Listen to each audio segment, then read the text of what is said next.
Hello guys, and welcome to this video. Good to have you back, and welcome to everybody who's here for the first time. Now, today I would like to talk a little bit about the so-called cynophobia, which is the fear of dogs, or the irrational fear of dogs,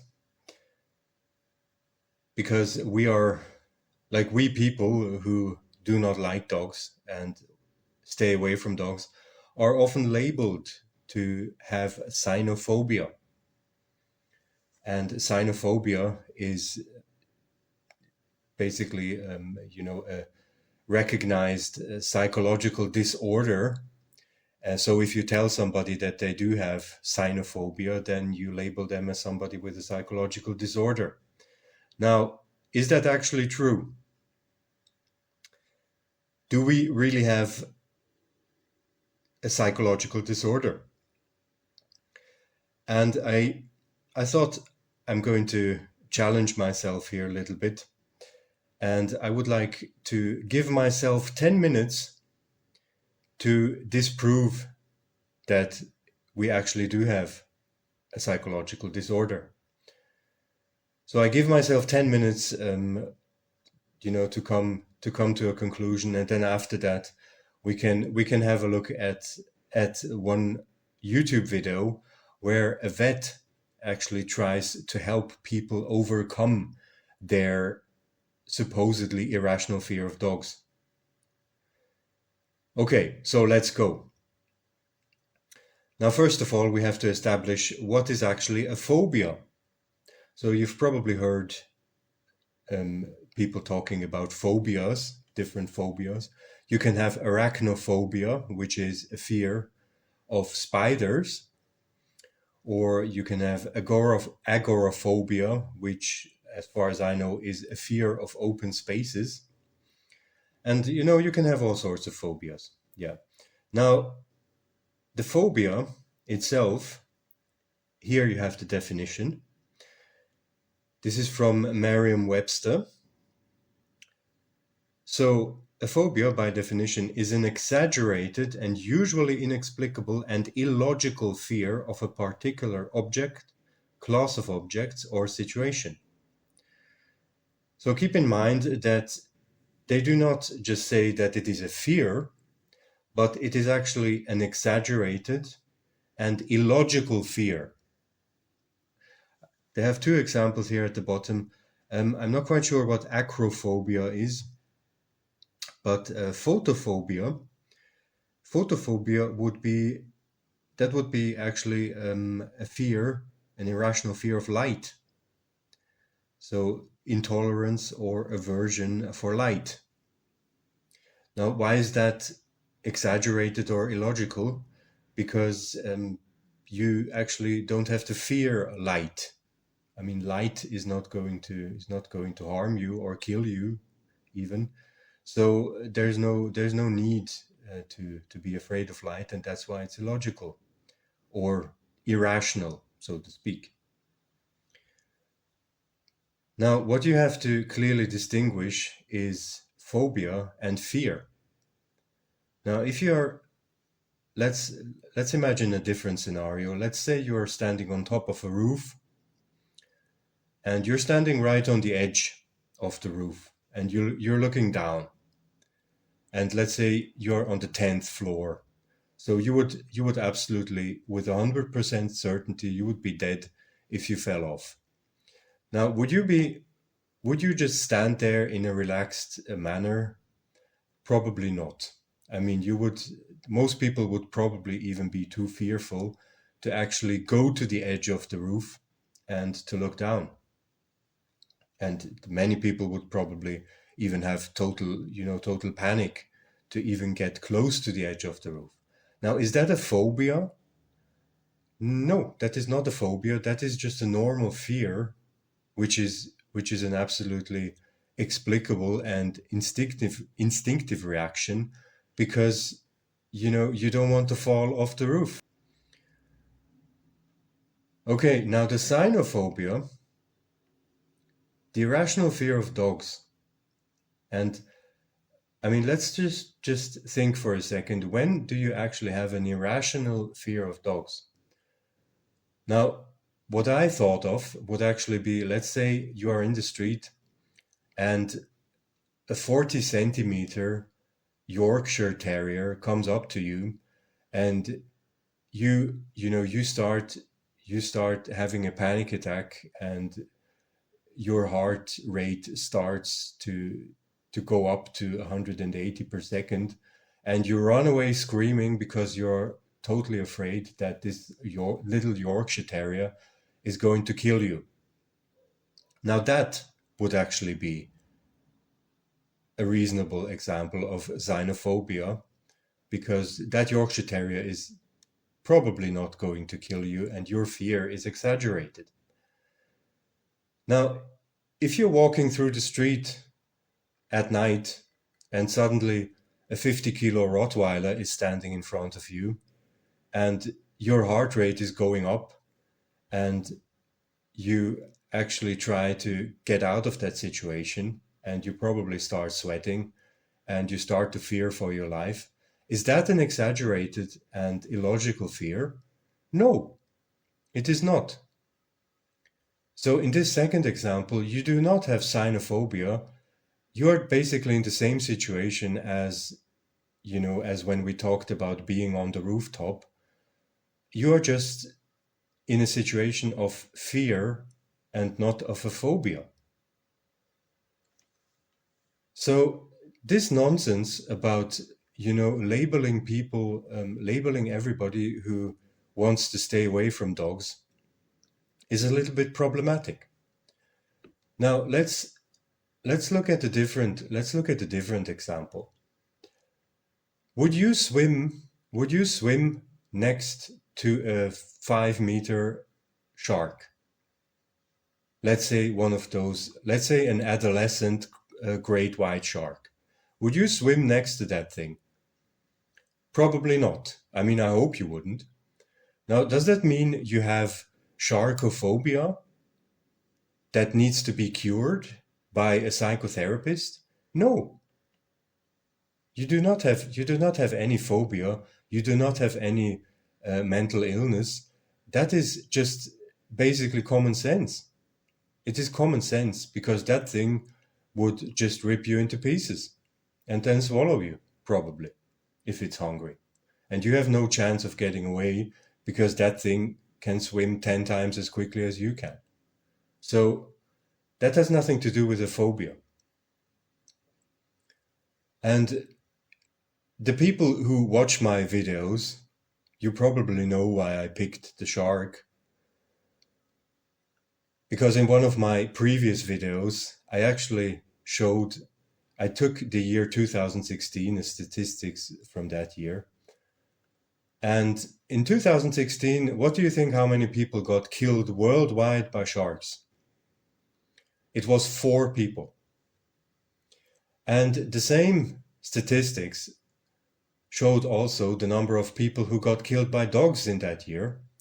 And it was more than 13,000 people. So what do you think, which animal would you actually have to fear more?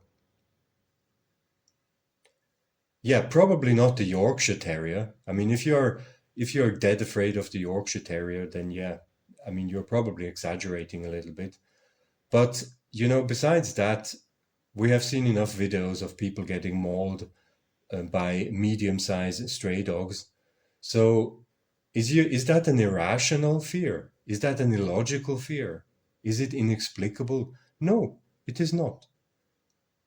So if you stay away from dogs, and if you actually are on high alert when you are in the presence of dogs, you do not have cynophobia. You do simply not have cynophobia. You're just being a common sense person that is listening to an instinct. And that is the same instinct that kicks in when you're standing on top of a 10-floor roof and looking down. So no, you do not have cynophobia. And dog nutters, stop this nonsense about labeling people who are not into the so-called man's best friend to label them as somehow mentally ill. You're just making fools of yourselves. It's cringe. It's cringe and it's dumb. And every person with an internet connection can just debunk that in less than 10 minutes. So actually, let's have a look how long I've been talking. Have I actually succeeded? Little bit more than 10 minutes. Ah, okay. Okay. Not quite the big success, but okay. Now let's have a look at the funny vet. Mr. Funny Vet here.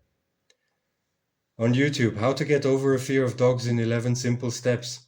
Now I have to give this guy here props that at least he doesn't call it cynophobia. So he calls it a fear of dogs. So he's at least halfway there. So he doesn't label the people mentally ill who have a fear of dogs. So this is a channel called Our Pet's Health. Now I'm not even going into the video because he has his 11 points down here. His 11 pieces of advice. Number 1, keep distance and avoid high dog areas to start with. Yeah, that's a great piece of advice. And I think everybody should do that. We would have far less dead people if everybody did that. I mean, to avoid high dog areas, yeah, if you can. Now, unfortunately, I live in a dog kennel, and here is a picture of that dog kennel. So it's a bit hard for me to avoid it, but hey, perhaps useful for other people. Second, don't force interaction. Yeah, don't force interaction, absolutely. Nothing to say against that. Number 3, ask owners to keep their dog away and under control. Now, guys, who of you has not yet done that? And what was the answer that you usually got? What's the answer that the dog keeper gave to you? Yeah, my Fido is not going to hurt anybody. And oh no, like he doesn't bite. And etc. etc. You know the drill. You know that nonsense answers that you get. So number 3 is a nice utopia, but that's just not going to work in reality. Like, show me one dog owner that will actually have the decency to keep their mutt away from you and under control. Yeah, under control. Yeah, good luck with that. Learn to read dog body language. No, I'm not going to do that. I'm sorry. That's not my job. Really, I don't give a shit about your mutt's body language. I don't take my venomous snake into the park and then expect everybody else to learn my snake's body language. And if they make a mistake and get bitten by my pet snake, then I will just accuse them of not having enough knowledge of my snake's body language. Yeah, bugger off with that nonsense. Number 5, learn how to react to strange dogs. Yeah, well, learn how to react. I mean, I'm not quite sure what he means. He probably means the points that he just mentioned before. So don't force interaction, keep your distance, and ask the owner to keep away from you. Yeah, well, good luck with that. Number 6, learn relaxation techniques. Yeah, all right. So again, I have to invest my precious time to accommodate the dogs, to accommodate the dog owners and their mutts. No, declined. Sorry, declined. Number 7, analyze exactly what you're afraid of. Is it a fear of dogs in general or just specific dogs or situations? Now, again, no, I have different things to do in my life. I'm sorry.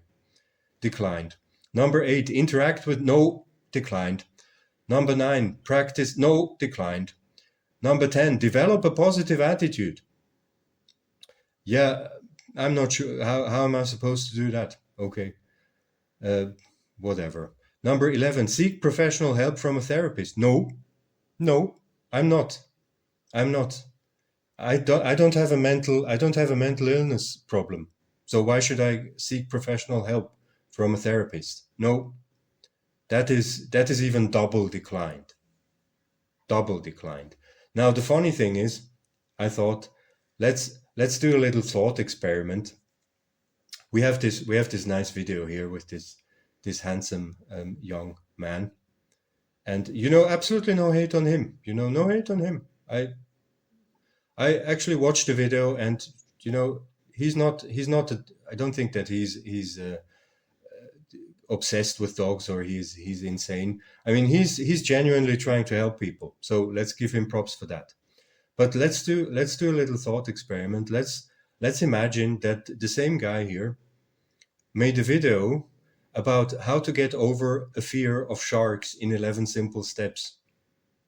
And then read these 11 points again, and then you will see how ridiculous they actually are. If you just take these 11 points and just replace the word dog with the word shark. And you will see how ridiculous all this actually is. Learn to read shark body language. No, no way, man. Thanks. But I'd rather stay at home. Thank you. Develop a positive attitude when you're swimming next to a great white shark. Yeah, I mean, who knows? Perhaps the shark will sense your positive attitude and think, hey, look, that guy's really upbeat. I'm not going to eat it. Eat him or eat her, whatever. Yeah, so you see how ridiculous it is. And then the second pretty funny thing here is actually, I mean, I did the same mistake as I usually do. I looked at the comments. I know I shouldn't, but I did. Now there are almost 850 comments here. And the funny thing is, you just have probably really hundreds of comments. I browsed through around 200 of the comments, and you have loads of comments, loads of people who got attacked by dogs, and seriously attacked by dogs.